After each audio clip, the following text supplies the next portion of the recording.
तो जी हाँ, नमस्कार दोस्तों, आप लोग देख रहे हैं बीडी भोजपुरी और आप सभी को बता दूँ थी खेसारी लाल यादव जीता वेस्ट भोजपुरी से फिर से एक बार बवाल गाना आ रहा है। जी हाँ, वेस्ट भोजपुरी से आप लोगों ने काफ़ी सारे पुराने हिट गाने का भी पार्ट 2 सुना है, जो कि एंजल म्यूजिक कंपनी का ही ये चैनल है, नया चैनल वेस्ट भोजपुरी।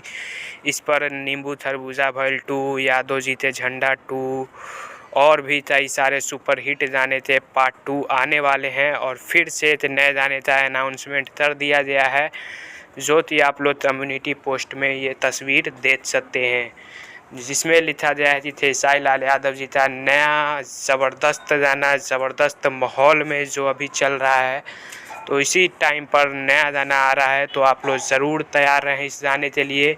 गाने तो लिखा इसने है, किस गाने का पार्ट 2 ये हो सकता है ये भी नहीं बताया गया है, अभी बस अनाउंसमेंट किया गया है। फिलहाल आप लोग किस पुराने गाने का पार्ट 2 डिमांड करते हैं, खेसारी लाल का पार्ट 2 पुराना गाना नए अंदाज में। जय हिंद, जय भोजपुरी।